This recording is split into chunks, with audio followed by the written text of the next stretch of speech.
Shalom Aleichem, everybody. We're continuing our class. We're here, B'ezrat Hashem. We are learning the Chatzar Yosef. As we know, we're looking at the stories of the Gemara, Masechet Gittin, and really delving deep. Yes. We're going to read the story that we're starting. This is part 2, I believe, or part 3. You'll see in the title over here. It's okay to continue. What's it called? The Gemara says, page 56 over there in the Gemara Masechet Gittin, we're learning the story of Onkleos, famous Onkleos. People, they hear noise, explain what it is. It's okay. We're going to make the best. We have a little bit of technical difficulties today, so if the video is not the A quality, please forgive us. We're going to try our best. We have no microphone today, so I'm going to try to project my voice as best as possible to make the sound quality as best as possible. The rest is in Hashem's hands. So the story we're learning, I'm just going to read the story one more time and then quickly review what we did last time and jump into what we want to continue with today. Onkleos, the son of Clonicus. He was the son of Titus' sister, says the Gemara. Titus was the person who destroyed the Bet HaMikdash, the second Bet HaMikdash. He was the Roman general who destroyed the second Bet HaMikdash and then brutally, and then suffered greatly by the hands of God as well. Later, he got killed by a mosquito that was in his head, as we spoke about for many lectures before. Onkleos wanted to convert to Judaism. He went and he called Titus, his dead uncle at that point, through witchcraft. Or necromancy is a more fancier word. It means a witchcraft. He was not a Jew yet, but so technically he wasn't under the prohibition of thou shalt not commit witchcraft, which the Torah says many times to us. Because it's a very big averah, big serious sin. Not allowed to do it. Nevertheless, he went ahead and did it. He went to a witch, or maybe he did it himself. It's not clear whether he did the witchcraft himself or he went to a witch. And he called Titus a spirit. He says to Titus, who is important in that world where you are now? Titus said to him, Israel. Onkleos asked him, what if I attach myself to them? Titus said to him, Milaihu, their matters, the things they have to do are numerous. A lot of things. And you will not be able to fulfill all of them. Instead, go out and do battle with them, and you will become the head in the world. As it is written, there's a verse in Echa that says, her adversaries become her head. Her means Yerushalayim and Israel. Whoever is Israel's enemy gets the headlines in the world. Which means anyone who distresses Israel becomes the head. Onkleos said to him, what is the judgment of that man? He's talking about Titus in third person. What is your judgment? He's asking him. In Olam Haba, in Gehinom, what are they doing to you? Titus said to him, it is that which he sentenced upon himself. Every day his ashes are gathered and they judge him and they burn him and they scatter him all over the seven seas, and again they reassemble him and burn him every single day. And that is exactly what Titus commanded be done to him at the end of his life, as we saw in previous chapters. Good, that is the story. We started talking about some introductory points about free will, about choices in life, about self-development, character development, all these important things that are important in life. That's one of the main reasons why we're here. Please look in the previous lecture. I don't want to go through all of them now again, because we're going to be building off of that now. The basic idea of what we're trying to say is that every person is born with a certain potential, a certain God-given power or ability that you can take and use for whatever you want. That same magnitude or amount of strength and power God gave you, a person can take and use it towards the negative, or he can take and use it towards the positive in equal measures. Right? So if there's an infinite scale of bad, an infinite scale of good, if a person was given, let's say, a power of 1,000, he can take that 1,000, become 1,000 times as bad, and then he can also flip it and go on the other side and become on the same level of good, same 1,000, so to speak. It's just an example, but that also can change throughout life. There's a default amount that a person is given when he's born, and we talked about how Esav and David HaMelech, Esav was a Rasha, David was a big tzaddik, but they had a lot of similar characteristics. They both had a lot of blood in their life.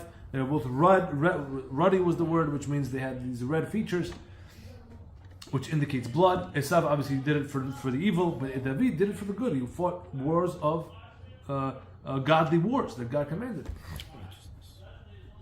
And we gave many examples as well of Moshe Rabbeinu and others. Now we're going to continue over here, page 157. Regarding the relationship between... No. It's a basic preach, that's not right. The second paragraph? 159. 159, sorry. Understanding is fine. 159, you're right. Understanding these fundamental ideas sheds great light on the back and forth conversation between Onkleos and Titus we just spoke about in the Gemara. Since Titus and Onkleos were a nephew-uncle relationship, we explained that the Gemara underscores that point, that Titus was, Onkleos was the son of Titus' sister. Right? And we explained, we gave a source of the Gemara, Bava Batra, that says that there is deep connection and similarity between a man and his mom's brother. And that's the relationship that Onkleos and Titus had over here. So we're saying that this relationship was told to us by the Gemara because they were remarkably similar in terms of potential magnitude and ability. They were both born with that same sort of potential we spoke about. Same amount or level. As such, Titus understood the true depth of what Onkleos was asking him. Because they were very similar people. Titus saw that Onkleos wanted to achieve a high status. And he wanted to do it on the positive side of the spectrum. By becoming a loyal member of God's nation, the Jewish people. What better way to do that if you're a goy than to convert and be righteous? So we're seeing that. So I'm reiterating that this same potentiality spectrum per person applies to every person, including goyim as well, because they also have mitzvot they have to do. They have 7 mitzvot. They have things they're allowed to do, not allowed to do according to the Torah. They also have a level of righteousness or wickedness that they could achieve themselves. So same thing applies here. And I didn't write this down, but I would venture to say even that when we have a principle in Halakha that when a goy converts to Judaism, his soul gets completely replaced. He's not viewed as the same person halachically. So much so that if it was strictly Deoraita laws, and you just forgot about the Rabbanan for a second, if a goy, man, converts, he's allowed to marry, and then his let's say his daughter then converts as well, he's allowed to marry her halachically. Blows your mind. Why? Because according to halakha, they're considered two completely new entities who are completely unrelated. That's what happens when a goy converts. And we don't allow that to happen to Rabbanan because of these issues of onlookers where people will assume we don't allow it to happen. But strictly speaking, it is technically allowed. So when the goy converts, he no longer has parents or kids? Correct. Right. They're not related. Which means that it really applies in a lot of different halachic realms. Another example is laws of inheritance. His sons don't inherit him, even if they all converted. They all converted together. It's all brand new Jewish soul. They're not related. They don't inherit each other. That's all these interesting. things. If they convert at the same time together, wouldn't it just continuation? No.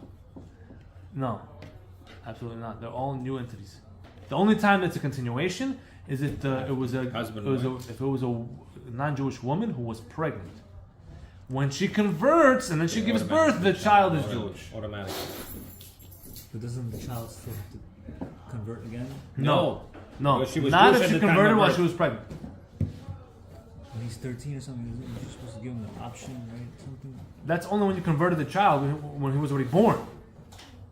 Oh, so when you convert. That's when you have to give him the option again. He has to come from his own volition and choose Judaism at 13. Mm-hmm. That's different. Here, the woman was pregnant, and then she converted. When she gives birth, she's a full Jew. The baby's a full Jew. Yes. What if she changes her mind after she converted to Judaism and then she goes back? She changes her mind. What do you mean? You can't change your mind. No, Once you go Jew, there's no going back. You're stuck. You have to listen. So we had this case. Well, no, she continued. But there are cases where people convert. They have children.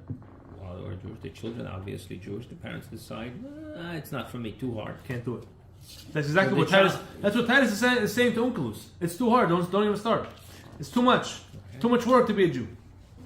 No, but it's a problem. It's a problem. At that point, they are a Jew. Jewish. They will be judged as a Jew in heaven. Well, yes, I understand that, but I'm talking about they no longer keep the commandments. They did that, but the child remains a Jew. Yes. The child has a choice to continue. No, the child is Jewish. When did the child convert? When he was a fetus? He didn't convert. He was born Jewish. Oh, that's it. He's Jewish. He's Jewish. So the mother changed her mind. She goes off. She thinks she changed her mind, but she's still Jewish. Okay. Yes. Gotcha. Again, assuming there was a good period of time when she kept all the laws and she accepted all the laws, that's what locks her in. If immediately after she converts, she doesn't keep everything. A year down the line, or whatever. I haven't seen anywhere the exact time frame. I had the same question. How long does a convert has to keep all the laws to be fully locked in forever. I don't know. I haven't seen that written anywhere yet. That's beyond me. I can find out. Okay. Continue. Okay. Anyway, Titus and Onkleos are very similar. Titus sees what Onkleos wants to do. Their uncle and nephew, they have the same potential. So Titus thinks the following way: doing the right thing is too much. It's too difficult. He's thinking.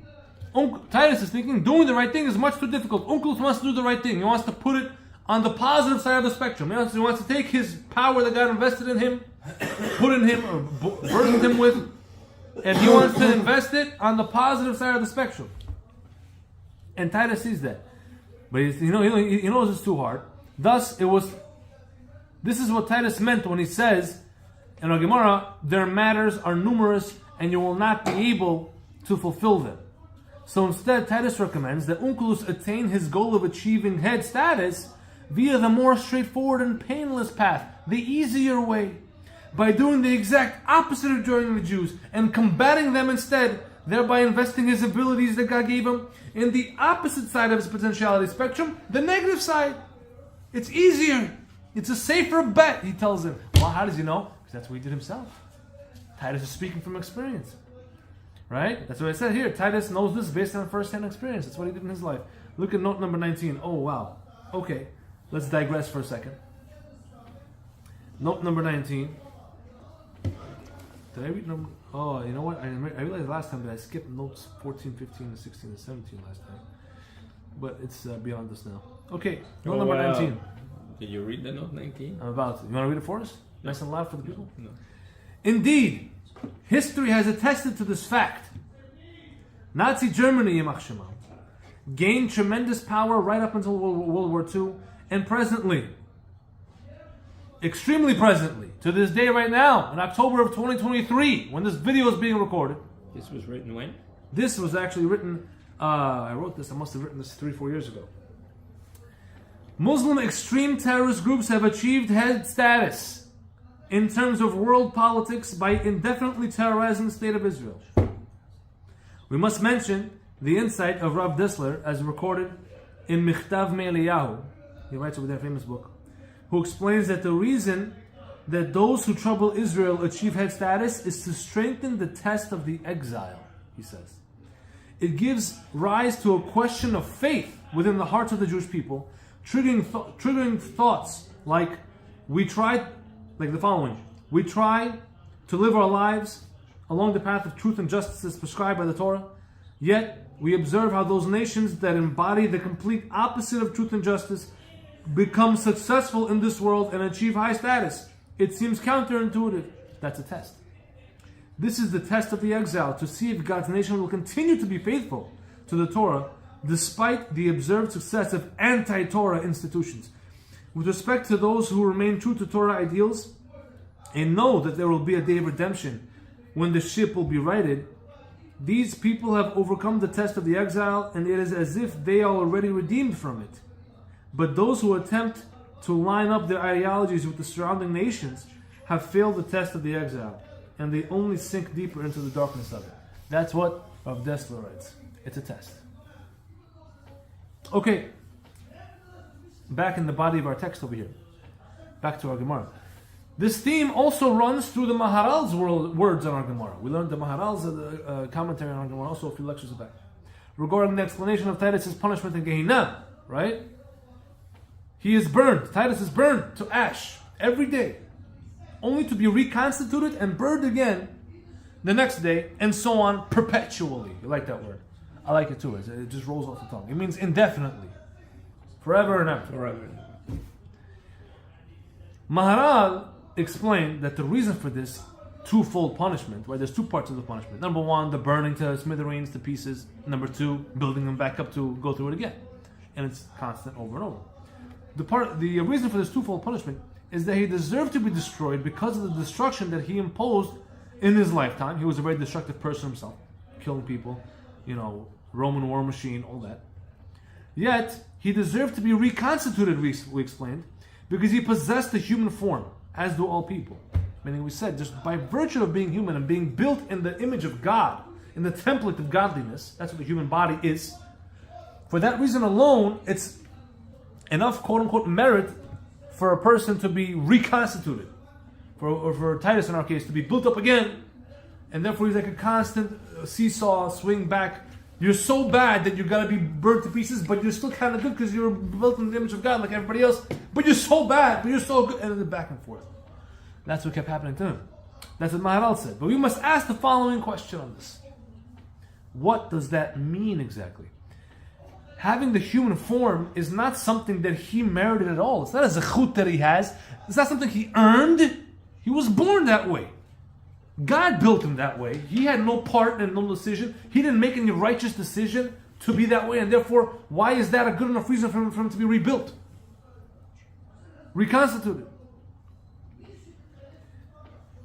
Why should he deserve to be reconstituted for something, next page, that he did not earn? No one chooses to be a human or an animal to anything else. Or anything else. It should be or anything else. Rather, it seems the Maharal means that it is the very fact that he was human, stamped out in the image of God, that he had wondrous potential to actually be godly and conform to godly character, especially considering the fact that he enjoyed an influential leadership position. He was a Caesar, he was a king. Meaning, it was the potential itself that was good enough. A good enough reason for him to be reconstituted over and over. Based on what we're discussing here, Titus could have been just as righteous as he was evil. Remember that? He wasn't. In actuality, he wasn't. In actuality, he wasn't. Also not merited. Say again? That potential that was given to him, not merited either.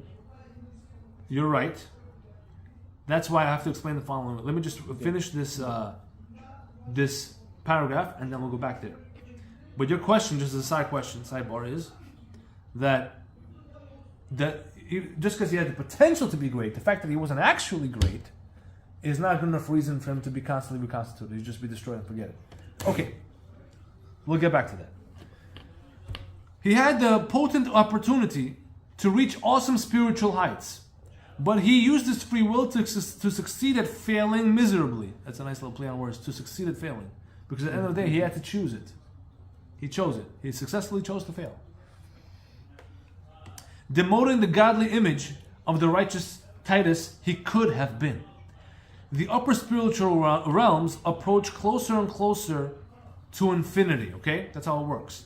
As you go higher up in all the different worlds and realms, you're approaching to what's called the Ein Sof, God's ultimate, infinite being that's the human mind cannot understand. In a state of infinity, everything is real. You understand what I'm saying? Imagine, this is a little abstract concept. God is infinite as we know. We're finite. The whole world is finite. But as you climb up the ladder, so to speak, and all the different chain-like layers of worlds that God created until you reach to the ultimate infinity of God, there is a place of ultimate infinity. And in that place, the concept and the idea of infinity is that everything that could is at the same time meshed into one. Meaning all potential is actually real. Okay. Still. In a world of infinity, there's no potential. Everything is real. Everything exists. Mm-hmm. Okay? So, in a state of infinity, everything is real. The form that was actually chosen with the person's free will, as well as all potential forms of himself that he could have chosen, are all there. Yeah. It's like a web. Every decision you make moves you in that web. Whether towards righteousness or towards evil. But every decision is there, meaning the most evil you could have been is there, and the most righteous you could have been. All the versions of you that could have been are present there. Mm-hmm. Okay? The awesome depth of the Maharal is that there are two contradictory states of the soul of a person who dies wicked. Right? A person who dies wicked, there's two contradictory states of his soul. When you're up there and the higher you go, like we said in the spiritual realms. Number one, the soul that arrives to the upper realms, if he's died a wicked person, never made teshuvah, this soul is tainted and soiled from the wicked decisions made by the person in his lifetime. That's present over there when he gets there at the end of his life after he dies. And number two, the other version of him there is the purest and most righteous version of the same soul that remains only in potential matter up in the upper realm. But in the upper realm, this potential soul is just as real and present as the one that arrived. Since the state of infinity lacks nothing, as we mentioned, everything that could be is there in a certain way. So it is the glaring contrast between these two versions of that soul the Maharal is describing. When the Rasha comes up there, he shows up there black. But the same form and the same person appears there sparkling white as well. And so for God the Creator, the Father of these souls, to look at this and see the stark contrast and says, how did you end up like this? You could have been this. But he could have been worse too. He could have been dark black. No? No. That was his potential. That's where he reached. The negative potential. However way you slice it, it's double. Whatever he ends up being, he could have been just as bad as he is. He could have been that good. Oh, You understand what I'm saying? Because of the two sides of the power, like we said, it can be invested on either side. So, okay, let's see, even if, for example, he was born with the potentiality of 1,000. Yeah. He used it towards the negative, he ended up being negative 100, a negative 800. Okay. Fine, so in Shemayim, God's going to look at the negative 800, it's also going to look at the positive 800 that could have been I there. thought in Shemaim it's both the positive 1,000 and the negative 1,000 also. They're present. They're all there. They're present. Okay. The contrast For is there. comparison. That's the point, right? It is this glaring contrast between the two versions, right? Thus, the retribution for Titus in Gehinnom was designed to punish his misused potential. As the model explained, the note that Titus ended his life on was contradiction incarnate, which means it was a contradiction itself. On the far left of the spectrum in actuality, and on the far right of it in potentiality, what it could have been, like we keep saying. This is a contradiction with no answer, no end in sight. It's how do you answer such a question when you're looking at these two opposite things? You know?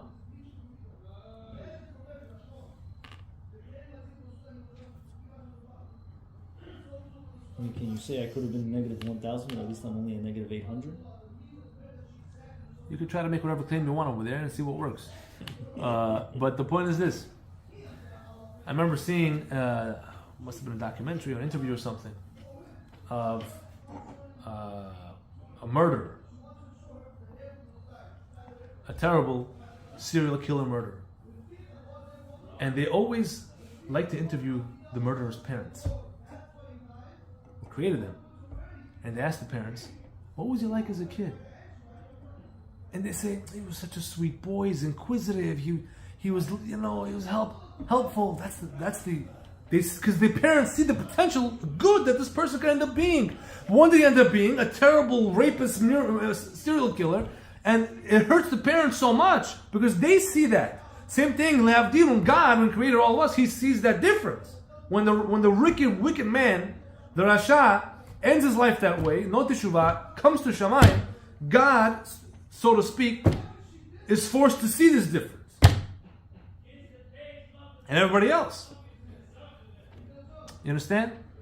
It hurts. It's such a pain. I can imagine what the pain the parents feel. Parents of such a wicked person, of the serial killer case. So a person who could have been a plus 1,000, if he's only a plus 600, he also feels pain for not being the additional 400 that he could have been? So you're saying that, I that's a great would question. say that. I would say yes. That's a great question. On a certain level, yes. Because at the end of the day, a person is judged based on the abilities he was given. So no matter, Not more. If you don't reach that 1,000 potential that you're supposed to be, you won't be happy? No, hold on. Again, there's multiple principles. There's There's only principles. one. May I ask a question? So, if you could have been 1,000, you didn't know about it, but then it's revealed to you, you could have been 1,000, you only reached 600. Would you be unhappy? I'm not sure. I don't know. Let me ask you a different The way. soul itself would You could have definitely been a millionaire, and instead you reached to about 600,000, and then it's revealed to you this was your money laying on the table. How would you feel? If you worked a little harder, you would have got the million.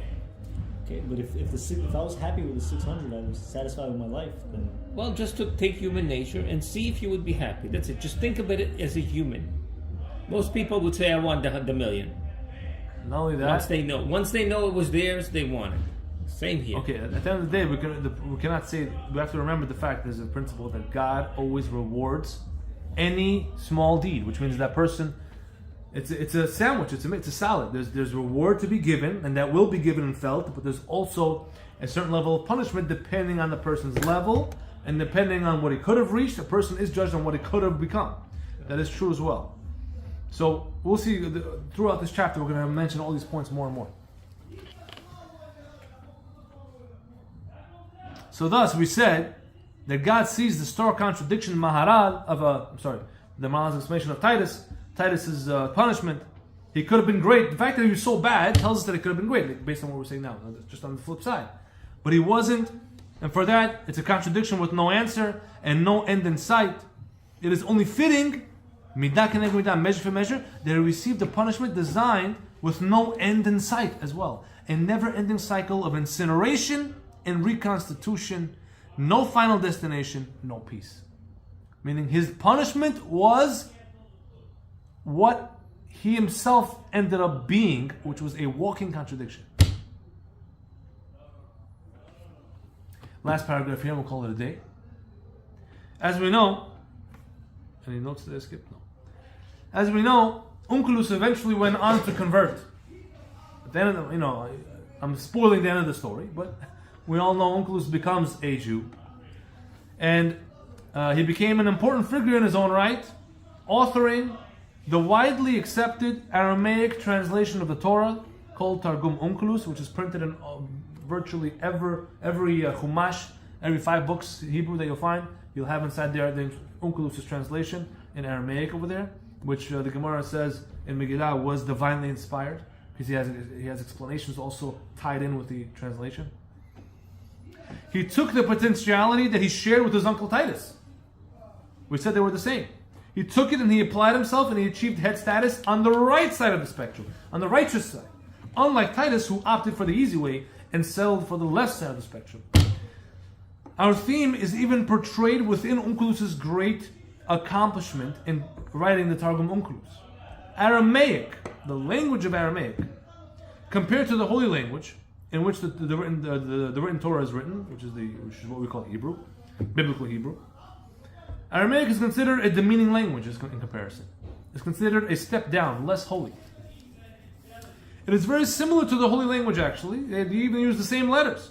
But it's a demotion of it. Downgrade. Some say, I have the note down here, note number 20, a very nice book, contemporary book called Lashon HaKodesh, written by Rabbi Reuven Chaim Klein. Over there, page 30, he explains the name of Rabbi Yonatan Abishitz. Look over there, a very interesting point that I'm going to say here. Some say that the language that Adam spoke originally, when he was created, before the sin, was the holy language, Hebrew, biblical Hebrew, and after the sin, after he ate from the fruit, he was impelled, forced to speak Aramaic. Before the sin, Hashem's oneness was irrevocable and glaring, meaning it was obvious in the world. Hashem's oneness infinitely through the world. The world glowed with Hashem's presence. But by sinning, Adam caused the line to be blurred. He mixed up good and evil into virtually indiscernible homogeny, like a batter. You can't tell where's the flour, where's the water. It's just all one big mix now, like the world. Everyone's arguing what's good, what's bad. Palestinians are good, Israelis are bad, vice versa. People are confused. Right? It's all thanks to that. In the holy language, the way to express oneness in the word is the word one. How do you say one in Hebrew? Echad. Aleph, Chet, Dalet. Echad. Where the Aleph, which is the letter that deeply connects to the source of all, the most godly letter, it's Aleph. It's at the head of the word, at the beginning of the word. Echad. Echad, oneness, God's oneness. Right? We spoke a lot about how Aleph is very godly. Look in chapter 10, section 1. We gave a whole lecture on that. A lot of points of Aleph points to Hashem. In Aramaic, however, the Aleph is dropped completely when you want to say one. How do you say one in Aramaic? Chad. Simply expressed as Chad. Chet, Dalet. No Aleph in there. Had. Portraying how Adam disregarded Hashem by transgressing His command. Right? This is according to Rabbi Yehonasan Abshitz, who says that before the sin he spoke Hebrew, after the sin he spoke Aramaic. The Aleph from the Echad was dropped. Why? Because he completely disregarded God's word, and he, by doing that, pushed away God's presence from the world. Arabic also Chad. Arabic? Yeah, Arabic is a sister language. Yeah, it's also Chad. Right? Thus, Aramaic stresses putting the significance of... I'm sorry, I skipped the line. Go back. Even more strongly, many words in Aramaic are written exactly the same as the Hebrew language, as the Holy Language. They share a lot of common words, but with the one slight difference, with an additional letter at the end, the letter Aleph. So, meaning there's a lot of Hebrew words where you take the Hebrew word, you want to make that word into an Aramaic word, take an Aleph and just put it at the end. Why? Because Aramaic is stressing putting the significance of the Aleph, which is Hashem, at the end, instead of where it should be, at the head. Despite all this, Onkleos took the deficient Aramaic language. Remember, he wrote his translation in Aramaic. He took that language, which is Aramaic, which stresses all these, putting God at the end, the theme, and he elevated it to lofty heights. He actualized the potential of the language to the point where his Aramaic composition of the translation of the Torah has become an integral part of not only the study and understanding of what the Torah means, but also the powerful mitzvah that is performed by Jews around the world every day called Shnaim Mikra Hatargum. We have a mitzvah, big mitzvah, and if you do this mitzvah, you have long life. It guarantees you long life in the Gemara Masechet Berachot, page 8. On the bottom, I have to know that one. But over there it says, whoever reads Shnaim Mikra Hatargum, his days and years are lengthened. What's Shnaim Mikra Hatargum? You have to read the weekly parsha twice in the Hebrew and once in the Aramaic. Which Aramaic? Onkleos' Aramaic that he wrote. So he took the Aramaic language and elevated it by making it part of a mitzvah. It's essentially part of a mitzvah now. It is fitting that the likes of Onkleos achieved such a feat because he himself was from the progeny of Titus. His uncle was Titus. He had the same negative potential as him, and he took it and he completely flipped it, elevated it towards the opposite. That is the theme of this chapter, elevating things up. Taking your potential and putting it towards flipping it towards the good side. So B'ezrat Hashem, that's the end of section 1 of this chapter. Next week we're going to start section 2, where Onkleos continues the witchcraft. The story's not over there yet. And he calls another person to ask him the same question. And we'll see who he called, what he told him, and what we learn from that. Baruch Adonai Olam. Amen ve'amen.